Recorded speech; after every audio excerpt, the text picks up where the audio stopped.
Hey guys, how are you all doing? Hope you're all doing fine. So today we're going to learn about planets in astrology. So planets are the things that give the zodiac signs power in astrology.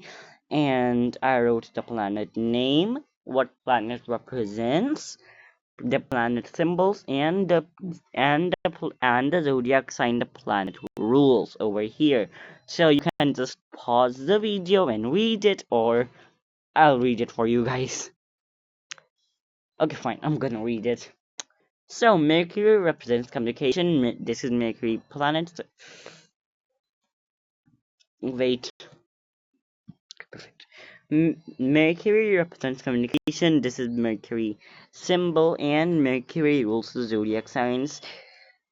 Gemini and Virgo. Venus represents love, and Venus symbol is this.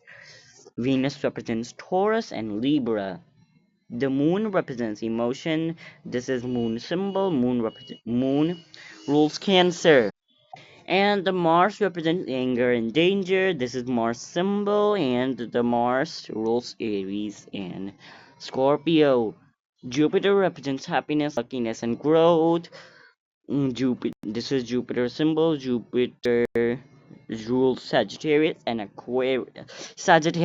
Pisces. Saturn rules seriousness. This is Saturn's symbol, and Saturn rules Capricorn, Aquarius. Uranus represents unique stuff, different stuff. This is Uranus symbol. Uranus rules Aquarius. Neptune represents mystery, magic, unknown, and esoteric. Esoteric means magic. Esoteric means magic. This is Neptune symbol. Neptune rules Pisces. And Pluto rules bad stuff. This is Pluto symbol. Pluto ruling zodiac sign is Scorpio. Sun represents ego and self. This is the sun symbol, and the sun rules Leo. Wait. Okay, guys, back. I picked a better place for recording, and now we're gonna learn about the lucky planets and the unlucky planets. The lucky planets are Jupiter and Venus, and the unlucky planets are Pluto and Saturn. The lucky planets, the lucky planets are Jupiter and Venus because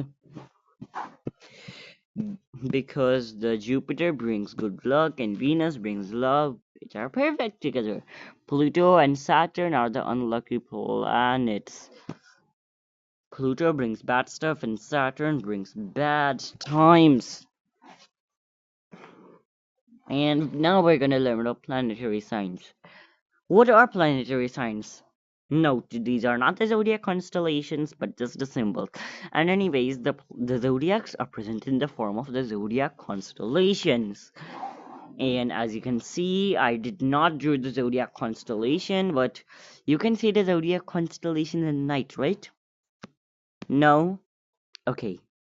Well, if you go in a city without light pollution, you can see the zodiac constellation at the night, right? Yes? And so whichever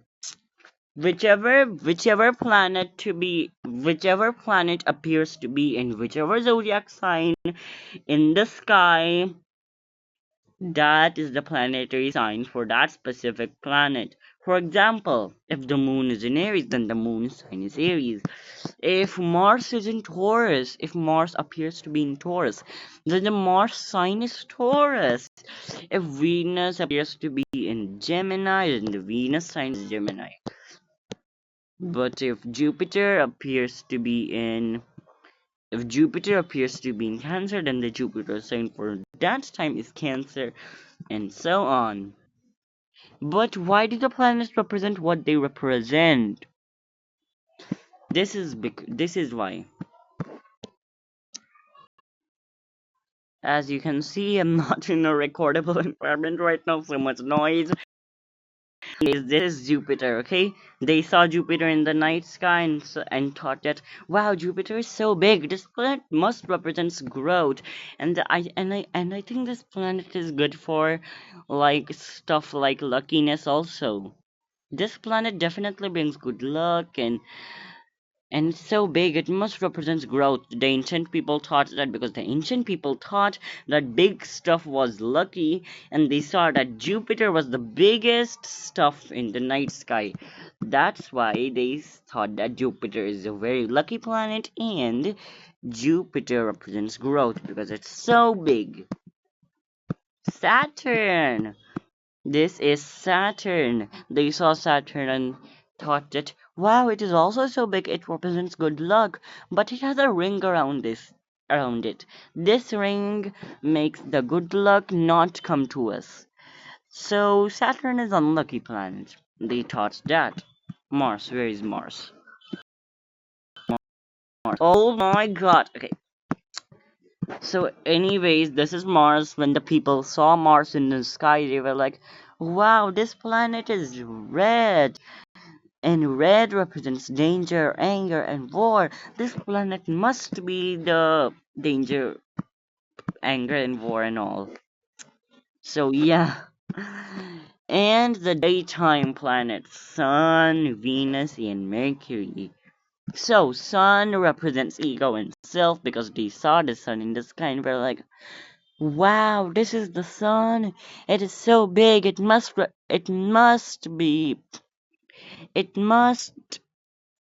like they saw the sun in the sky and they were like, wow, it is so big, it must represent luckiness.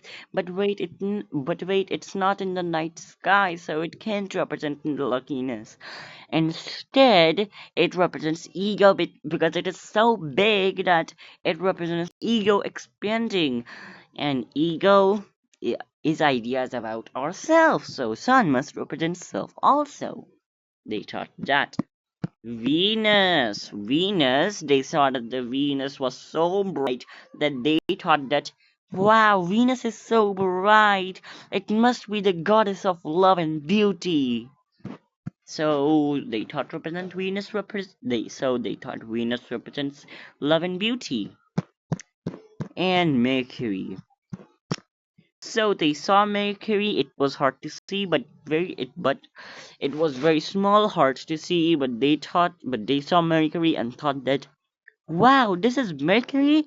Mercury must represent. Mercury must represent that. Alright.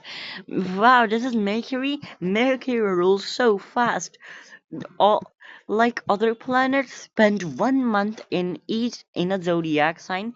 Other planets spend 1 month in a zodiac sign, but Mercury only spends 1 week in a zodiac sign.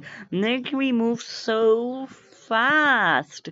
It changes its zodiac constellation every week, every 2 weeks. Mercury is the fastest planet in the sky. It must represent communication because the god of communication is so fast like Mercury. So that's why the ancient people thought Mercury represents communication. Anyways, that's